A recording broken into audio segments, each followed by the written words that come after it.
So hello everyone, I'm Mark and this is Jess, hi.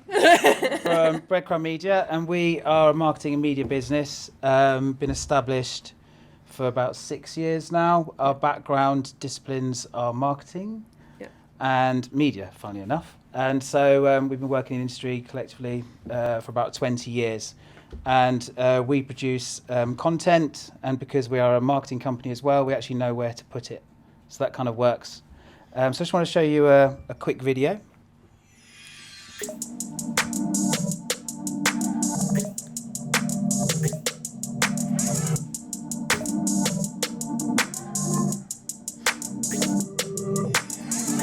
Scandals happen all the time. The question is, how do democracies respond to those scandals? And what will it mean for the wider region? I think one of your children has just walked in. I mean, shifting sands in the region. Do you think relations with the North may change?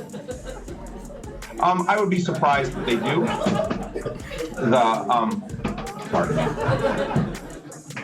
Pardon me. My apologies. What is this going to mean for the region? My apologies.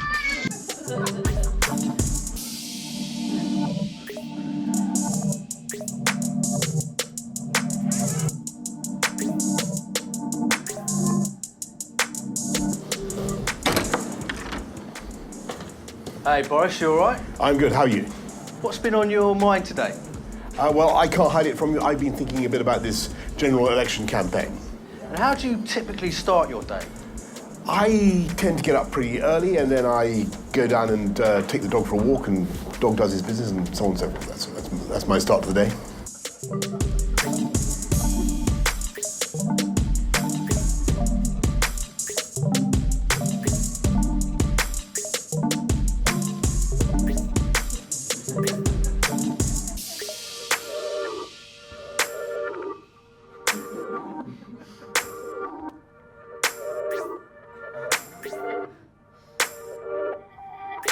We're going to start by watching a video, so a nice and gentle start.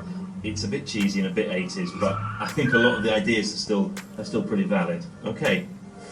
A good idea is a good idea forever. Yeah, okay.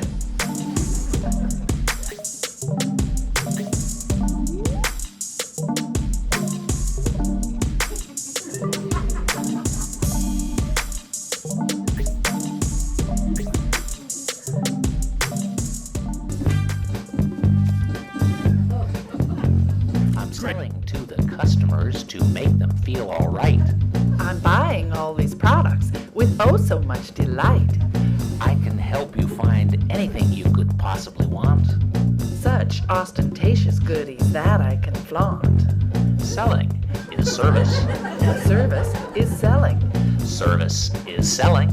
And selling is service.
Breadcrumb Media drives and supports businesses on their journey.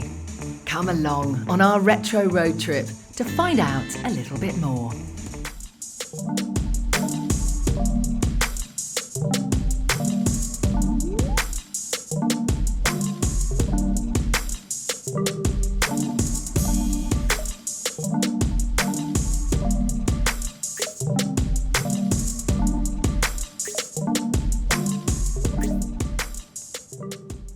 Hopefully the purposes of that was to give you a really good taster of the range of content and the types of content you produce.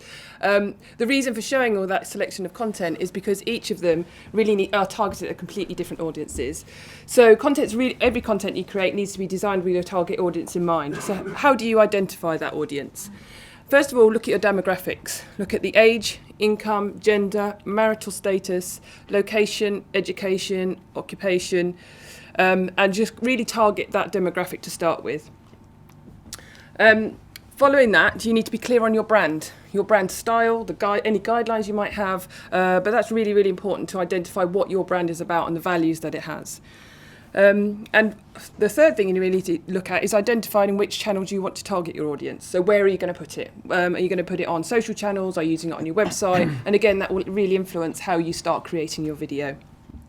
Okay, so if you're looking at starting the process, there's a thing called the golden circle that's used in marketing terms, which is why, how, what. So it starts from the middle and works out. So why we do it, how we do it, and what we do. You can apply that to video production as well.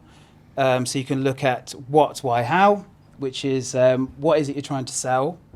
Why are you selling it in the first place, and how are you going to sell it? And similarly, you can swap it around and have what, how, why, which is what, well, we actually make stuff, how our stuff does this, and why you need one, why you need to buy one, so the call to action. Okay, so from there, you then need to start building your ideas around the creative and how you're going to start that process. So first of all, consider how your video will stand out. What's your USP? How are you going to look different to your competitors?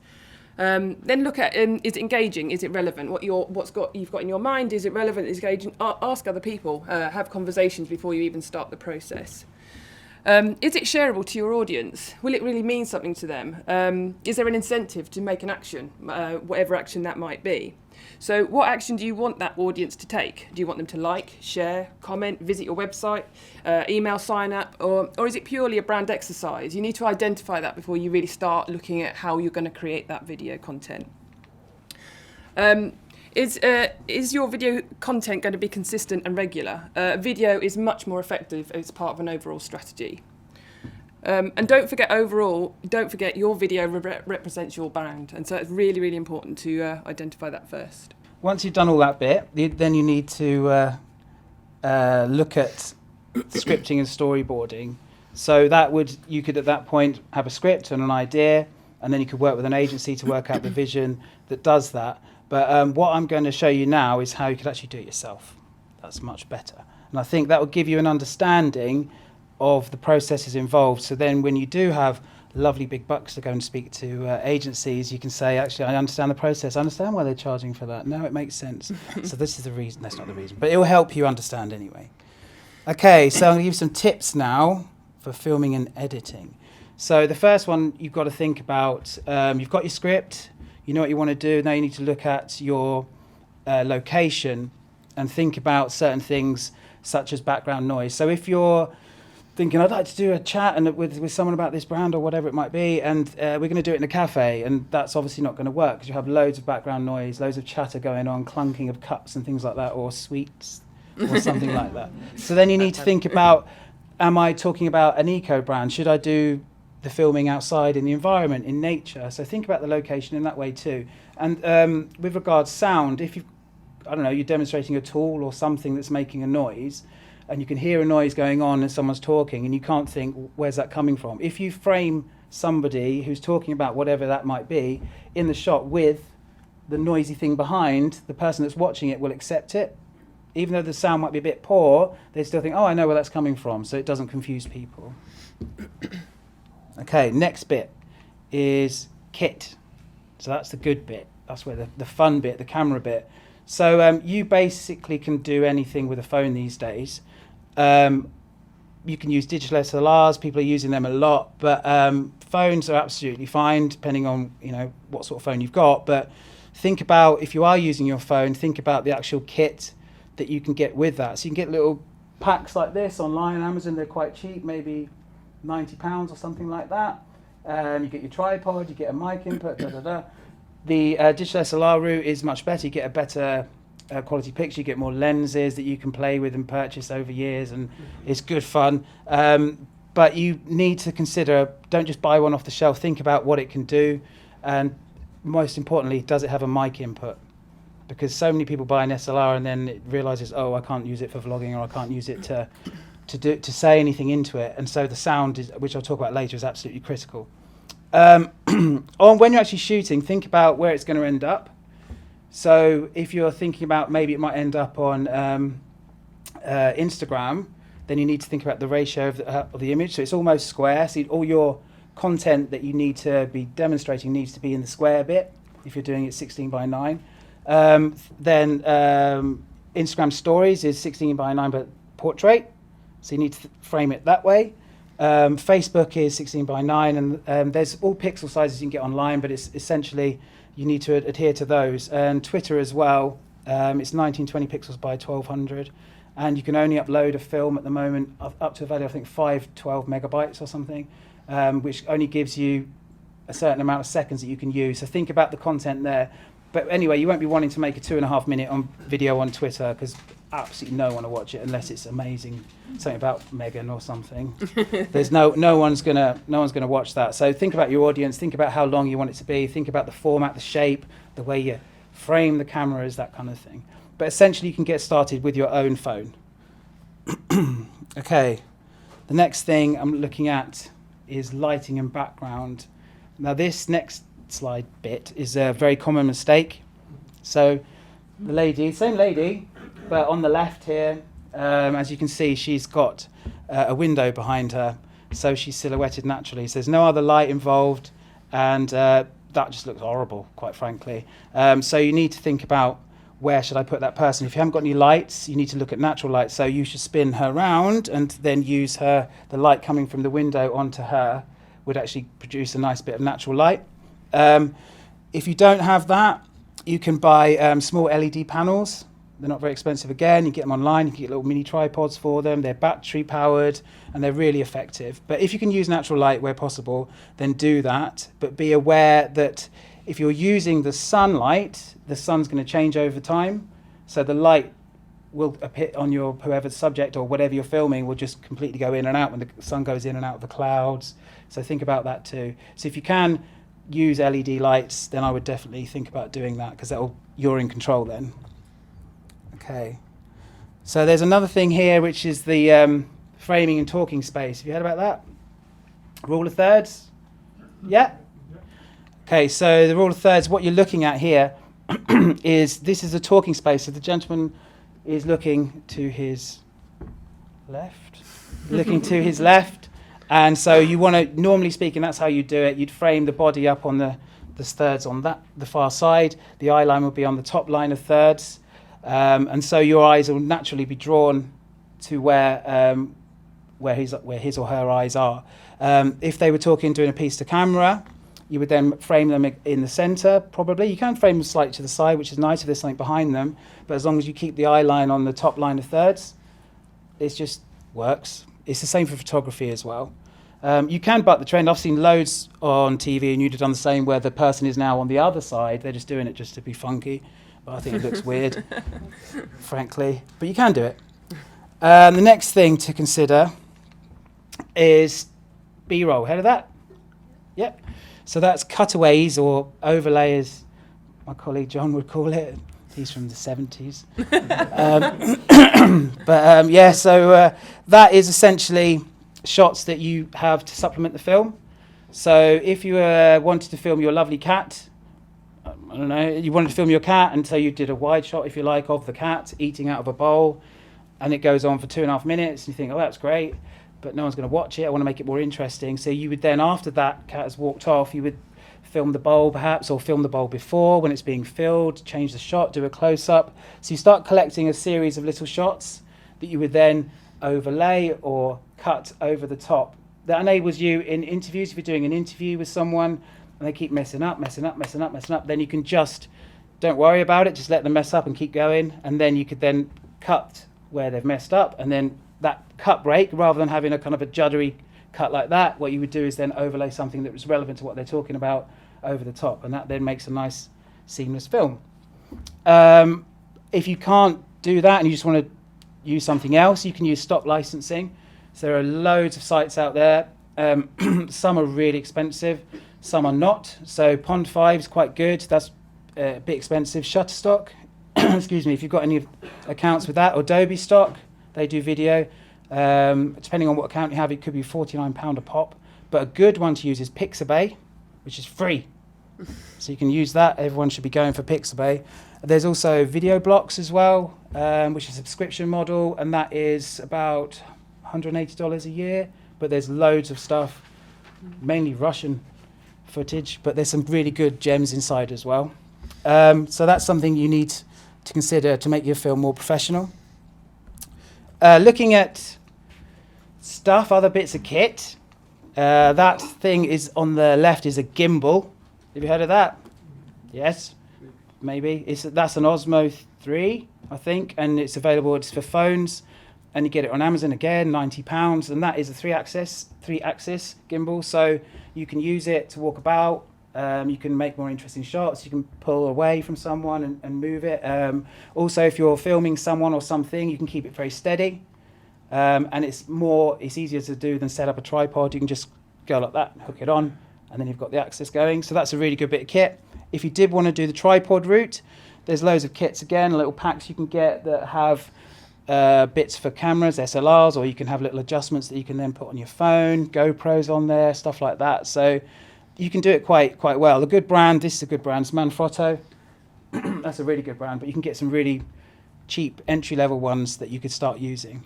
And of course, if it's a phone, it's not going to be very heavy. But I would recommend if you're doing anything that you want to look professional, then you should really consider a tripod or a gimbal. Okay, so next we've got the very, very important thing, which is sound. I have had to fix so many people's films, and it is heartbreaking because it's really lovely and it looks great, but the sound is awful. And that is something that you really need to consider. You can do films without sound, of course, and just add music, and you don't need anyone talking. But if you've got someone talking, sound is absolutely critical. Okay, so you have different types. You have, this is a really cheap entry-level Lavalier, it's called, which is basically a tie mic, clip-on mic. And you can buy those again online very cheaply. They're very effective. That's why you need a DSLR if you're going to use one with a mic input, like mini jack. And then the microphone itself, that is a Rode, and it's really dinky, isn't it? It's quite cool. And they have done something really, really subtle to go on top for a windshield. So if you're outside and you're filming and then there's loads of wind, they've bought a really subtle thing that's really covert. That's what you get. I wouldn't use it, but it looks kind of cool. It looks like a little hat, doesn't it? So yeah, that's really important. If you don't have anything like that, just make sure if you're doing an interview, your subject's close or as close as possible to you. And again, check the background noise as well. Okay, moving on. There's, if you want to make it look really nice, and that's great, but then you want to improve it a bit more, you want some music and sound effects added. So YouTube, did you know, do their own copyright-free music? I don't know if you knew that. So under audio library on YouTube, you can download loads of tracks. It does mean that if you want to differentiate yourself, it's a bit difficult because other people might be using the same track. But it's a great start. If you want to just start making videos, then that's available. You've got sound effects, little clicks, pops, and whizzes, and whatever else. So that's really good to do as well. Again, if you want to buy music, Pond 5, I keep going back to that. It's expensive, but it's really good. Got Audio Network, which is a good one, and Audio Jungle, which is really good. The pricing depends on what type of track it is, and also what you're doing. If it's commercial, you might have to pay a bit more if you're going to use it for selling a product online, or if it's internal, just if you wanted to do something to show your colleagues. They're very cheap, like they range from like £6 up to £30 or something like that, so it's not too bad at all. But again, check for online rights usage. Okay, and then to the other bits. You've got all these bits, and then you now need to make it into a film, so you need to actually edit. So we're going to talk about editing on mobile. So it's really easy nowadays to edit on mobile. I don't know if you've had a go at it, but there's some very simple things you can download for free. So on Android, InShot is really, really good. Power Director is good as well. That's free at the moment. There's rumours it might not be soon, so download it quick. That supports 4K, so most of your phones, the modern phones, will film in 4K, and then you can keep the quality, so you can edit in 4K. And then that's on the left. That's what it looks like. So you can add filters and effects and things like that. And it all allows you to trim and cut and add music and sound effects and things. And iPhone, iMovie, you must have heard of that, because most product, it comes with iMovie, most of it. But if not, download that. Velo and InShot again for iPhone. And my 11-year-old daughter, she vlogs all the time, and she cuts films so quickly. She's using just iMovie, Velo, InShot, and then she uses Fonto for creating a thumbnail, so Phonto, and that enables you to then create thumbnails to give, to have a kind of a nice thumbnail at the start. So when it loads up on YouTube, you could select your thumbnail, and it looks great. So Adobe, I'm very pro Adobe. I think they're really easy to use. Premiere Rush is a thing you can put on your phone, and that will then, you can edit. It's quite a simple edit you can do, and then you can connect using Adobe Cloud if you have that. Most of you might have that, I don't know. But that would then enable you to take what you've edited on your phone, you then open up Premiere on your desktop, and then it will pick up that, and you can import it, and then you can then add even more to it. So you could do like an offline edit, like an easy quick edit on Premiere Rush, and then you then bring it into Premiere Pro, and then you can then make it really fancy. So desktop-wise, we use Premiere Pro. It's really simple. You can integrate After Effects, and it's very easy to use. You can use lots of other things, though. Final Cut. I know some Final Cut people here. It's horrific. I don't like it, but lots of people do, and it's quite clunky, I find. And then you've got Camtasia. A lot of companies have Camtasia. You can do video in there. It's not as easy to use, but you can fudge it a bit and make it work. If you want to get really fancy, you can use DaVinci Resolve, and that's for grading and stuff like that. That's mainly what it's for. But that's kind of all the different sort of tools that you can use. And I hope that gives you a very good indication of how you can do it yourselves. Obviously, we're thinking that agencies are best. But I think if you want to just, as I said at the start, joking aside, if you want to get a bit of an understanding of how it works, it's worth just doing that, using some of these tools, using your phone to do it, test it out. Does that story actually work? The one I'm trying to tell, does that story actually work if I do it myself before I then hand over a script that I think is amazing, and the agency's like, ooh, no. So that's what I would say. So I hope that gives you a good indication to get started. Thank you. Thank you.